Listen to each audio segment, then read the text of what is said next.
Jadi kami kelompok 2 dari KPK akan membahas mini case yang ketiga, yaitu dengan topik Organizational Change and Development dan Leadership. Jadi di sini sudah terlihat kasus yang telah diberikan di mini case yang ketiga ini, yang mana kasus ini berisi tentang Ibu Narita yang baru saja meluluskan perkuliahannya S2 di Australia. Kemudian lalu dia menggantikan ayahnya di perusahaannya. Kemudian saat memimpin, Bu Narita ini melakukan perubahan-perubahan di dalamnya. Kemudian dalam kasus mini case ini ada 4 pertanyaan yang akan dibahas dan dijawab oleh rekan-rekan saya. Saya akan menjawab pertanyaan nomor 1 yang ditanyakan adalah apa gaya kepemimpinan yang diterapkan Ibu Narita sudah tepat? Dalam kondisi ini, beri argumentasi saudara apabila belum tepat. Rekomendasi apa yang saudara berikan? Dari kasus tersebut, kelompok kami menyimpulkan bahwa gaya kepemimpinan yang diterapkan oleh Ibu Narita sendiri adalah gaya kepemimpinan autocratic style. Menurut kelompok kami kurang setuju dengan gaya kepemimpinan yang diterapkan oleh Ibu Narita karena dengan demikian banyak karyawan yang merasa sangat tidak cocok dengan gaya kepemimpinan tersebut sehingga menimbulkan dampak yang sangat besar. Yang pertama, dampaknya adalah banyak karyawan senior yang memilih untuk resign dari perusahaan tersebut karena merasa sangat tertekan dengan instruksi yang sangat ketat oleh atasan. Yang kedua, banyak karyawan yang berprestasi tinggi mengalami penurunan dalam pekerjaan. Dengan demikian, kelompok kami menyarankan agar Ibu Narita menerapkan gaya kepemimpinan Democrat style dan laissez-faire agar karyawan tidak tertekan dengan ketatnya gaya kepemimpinan Ibu Narita, melainkan karyawan akan dibantu dengan berkembangnya keterampilan dan kompetensi karyawan.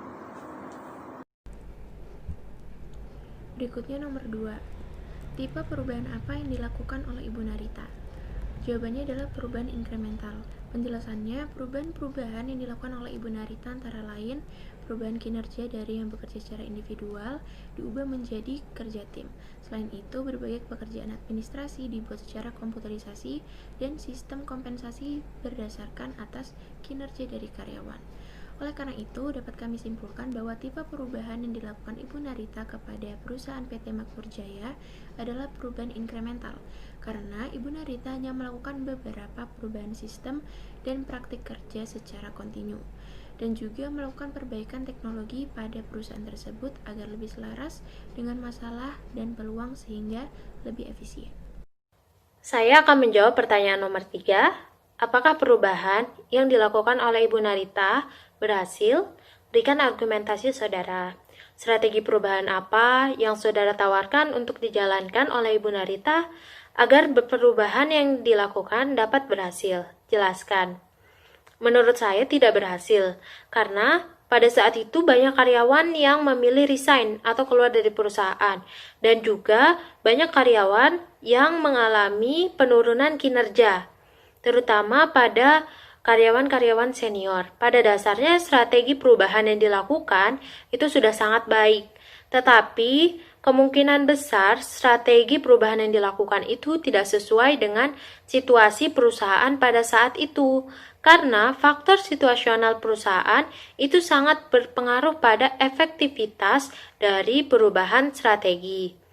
Sebaiknya Ibu Narita melakukan perubahan dengan rational persuasion strategis, di mana perubahan dilakukan melalui pengetahuan khusus, data empiris, dan argumen rasional yang berisi fakta serta alasan, sehingga seseorang dapat mengadopsinya.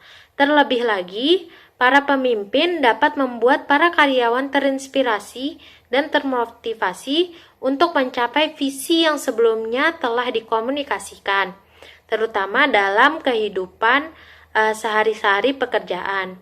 Tentunya dengan melewati beberapa fase, yaitu unfreezing, changing, refreshing, dan improvising.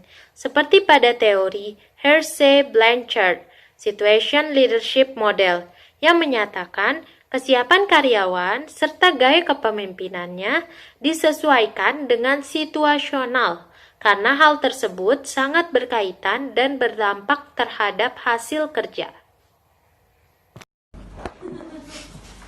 Saya akan menjawab pertanyaan nomor 4.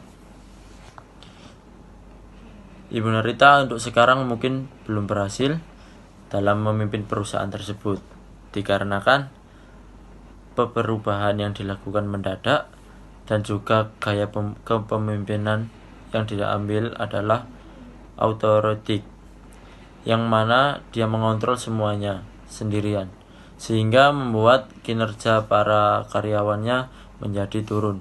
Bahkan ada yang tidak kuat untuk bertahan di perusahaan tersebut.